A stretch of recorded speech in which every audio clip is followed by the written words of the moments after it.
Hi there, Lloyd Machedo Sweeney from LloydMachedo.com, who's Lloyd Machedo and Think Personal Branding. Today, the date is 17th February 2018. Time right now is 5:43 in the morning. All right, I happened to see Black Panther yesterday, and I thought I'd give you a review today. Note that this is going to be a spoiler-filled review, so please keep that warning up and don't say that, "Oh, Lloyd, how could you have not told me that?" I'm telling you right now. And in case you want the timestamp is down below in the description box. So just have a look at that. And one last thing. This is not going to be the typical review where everyone says, "Wow, Black Panther was so amazing. Wow, it's so perfect." And I'm going to give you the good, the bad, the ugly, and then I'm going to give you my overall opinion. I'm known to go against the grain, and I don't go against the grain just for the hell of going. I have my reasons, okay? So if you are a typical fanboy who follows the crowd and when everyone says, "Wow, this movie's good, yes, you're right, this movie's good," no, I don't work that way. I found Thor Ragnarok was bad, pathetic, I hated it. Star Wars, which was no longer under George Lucas, is even worse. So I'm one of those characters. So if you can handle that, fine. If you can't handle it, don't watch the review. So let's start. Now, Black Panther is a 2018 superhero Marvel Comics character movie produced by Walt Disney, the 18th film in the MCU, Marvel Cinematic Universe, with the following stars. That is Chadwick Boseman, who is Black Panther, Michael B. Jordan, who is Eric Killmonger. Chadwick Boseman, he did an amazing job. Simply, I mean, he really got into the character. The way he spoke, his accent, his mannerisms, perfect, absolutely perfect. Michael B. Jordan, the guy who starred in Creed, I mean, he also did a really amazing job, but I had my problems with this character, which I'll tell you later. Surprisingly, we had Forrest Whitaker, who also took a role on Suri. The only two prominent white characters were there was Andy Serkis, who takes on the role of Ulysses Claw as the main character, and you have Martin Freeman, who is Everett Ross. Okay, the movie itself is 2 hours 14 minutes in total, and it really makes you think. If you analyze the movie, it really makes you think, which comes down to the next part is what makes Black Panther so amazing. Okay, first and foremost is any and every American movie that you see, it has this typical common features. Like you have a white hero who's either blonde or he always has blue eyes, the typical American boy. And the heroines are also white. They are white females with blonde hair. They have blue eyes. So everything that is white and blonde and blue is kind of good, is American. Okay, and they are the good guys. Well, the bad guys come from all other parts of the world. That's why even in WWE wrestling, you used to have, that is Hulk Hogan, who is the American. The bad guys are the Iron Sheik. The bad guys are from Iran. The bad guys are from Russia. The bad guys are from Canada or China. You always have the Americans as the good guys. Okay, Lex Luthor and all the rest. Even in terms of movies, okay, you have Rambo, that is the American, war hero against Vietnam, or the baddie guys, the China, the Russia, the whomsoever. Even Superman was white, blue eyes, okay, hair was black, that's different. So you kind of get the idea what I'm saying, and it's understandable because if in case, let's say, a movie came from India, and the Indian public is the majority, let's say, the target audience, you can't have a movie that says Pakistani hero fights Indian bad guy. No, that movie will not work. And if a movie comes out from Pakistan or from China, they have to show the local heroes, the local culture, the local customs. I understand that. However, in the United States, you have such a diverse culture, and it became too cliche. So this movie took the initiative to really break out, because obviously it's Black Panther, and I'm glad they didn't take a white actor, made him look tanned, and made him the Black Panther. That would have been a disaster. So director Ryan Coogler did a very smart thing. What he did, he not only took the hero as the main black character. Almost everyone in the movie was truly black, and that is amazing. That is like applause. You will love looking at the freshness of this concept. In fact, some of them were really like they look like Africans, and I loved that. You keep waiting. When are they going to think out of the box and be practical? That's what I kind of liked, even though Star Wars, the last one, kind of sucked. I think the Last Jedi. I hope I got that name right. Yeah. The most important hero or heroine was that lady, the Asian lady. So thank you. That's the first thing that I noticed, and I was really glad that they didn't have just a typical white male hero. That's number one. The second thing which I found was really, really amazing is they have been empowering women. So that is great. Thank you so very much. I mean, we need women heroes. We need that. Wonder Woman, wow. Gadot, yeah. She really, really brought life to Wonder Woman, because until now, it was always a pretty girl who is not athletic. Finally, we are having heroes who are women. So I was really glad. And in this movie, you have black women playing a prominent role. In fact, even the elite squad, which is filled with women who are called, oh, wow, kick-ass. It's like, ooh, I'd be scared of them. And they didn't look very feminine and sexy like how they portrayed in Wonder Woman. They try to keep them true to their identity. It's like, they can be a little macho. They can be like, they don't have to be this typical feminine, sexy kind of thing. They can be manly as well. So great. I love that. Okay. Also, you'd see women empowerment even during the battle scene. There's a battle scene in which you get the guys versus the girls. And in this rhinoceros battle, the guy who's controlling the rhinoceros, he has to fight his girlfriend. When suddenly, the rhinoceros stops and licks the girl, licks her face, sorry. And he says, don't make me fight you. And she says, no, I'm going to stick to what I believe in. And then he drops his weapon and, admits defeat. So that is a very powerful scene. I liked that very much. In fact, even the casino scene where the elite warrior, she goes to kind of, I'll give the exact name, wait, let me just check it out here. Rotten Tomatoes, Black Panther. Okay, I'm just getting the name of the exact character so that I make sure that I give you the right name. This Dania Gurira. Okay, I hope I got it. So she is the warrior. She throws away her wig to say that, no, I stand for this. This is what I stand for. And that was really good. I kind of liked that very much. In fact, even the tension between, Prince T'Challa's girlfriend, that is Nakia, who's played by Lupita. She stood by her values. She stood by what she believed. And it proved that the hero was wrong. So this brought in a kind of breath of fresh air, which I kind of liked very much. The third thing that really stood out was, Chadwick Boseman and Michael B. Jordan. They both were very well built for the role. In fact, the fight that they had, and their characters were very unique. You'd have Chadwick Boseman, who plays a cool, calm, composed leader with emotional strength and leadership maturity. While you have Michael B. Jordan, who has this alpha character, this kind of young guy who's a rebel, the typical, rebellious character. But the thing that stood out is he had passion, he had purpose, he had a point of living. He didn't want emotions and feelings to get into the way. And his purpose was to achieve greater goodness for the benefit of mankind. In fact, for the first time in any movie, okay, apart from Batman, where you had the Joker, where people loved the Joker much more. No one played a villain as powerful as Heath Ledger. For the first time, you had a character that audiences loved more than the hero. The villain, I felt, was better than the hero. He was liked more than the hero. He had a greater purpose than the hero. He was right. And the best thing of all is he chose death over life, okay? Because he chose to live with honor.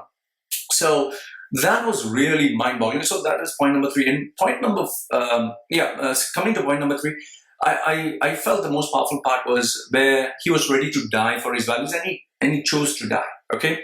And if you look at the background, that is Prince T'Challa had a good life, had a good upbringing. But Eric Killmonger, he had a difficult life, very tough upbringing. He had to earn his stripes. And that is where the marks was very symbolic. Like each and every mark that he had in his body was to show, these are the scars in me. So powerful, really, really powerful.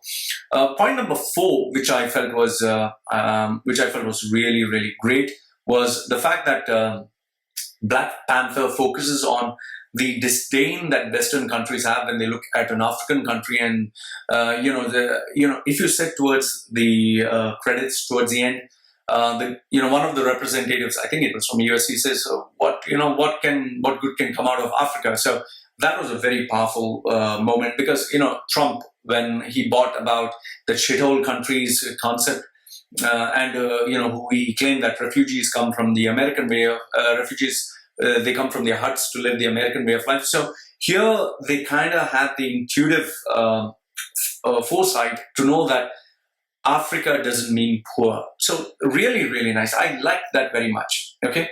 And last if not the least, point number 5 is I felt the costumes, the colors, and the characters were beautiful, were absolutely breathtaking. Each character had a life of his own, had a color, had a concept, had a way of speaking, had a mission, had a purpose. So they did it very well. And it kind of makes you flip yourself on the head, whereby the villain is the main guy. It's like, wow, the villain is the main guy. The heroine or the girl, she doesn't have to bend over. She doesn't have to bow and say the hero is right. And you have women who stand up for what they believe is true, like the elite fighting squad, which was predominantly women. So really, really great. Okay, that's where I say hats off. Okay, however, now you come to the part where you have the drawbacks. Let me just put the time. So the drawbacks of this movie are kind of really, really in your face, and I thought that people should address this. Okay, now the first, let me go from the small ones to the big ones. The first one is, this movie had a very James Bond kind of feel to it. I mean, where they were trying to underplay the typical I smash, you smash, your power against my power. They try to make it very James Bond tech savvy. So Shuri, who plays the sister of Prince T'Challa, she kind of reminds you of the James Bond's Q. Q who keeps showing you impressive gadgets. Okay, over here we have this that does this. Over here the suit that does that.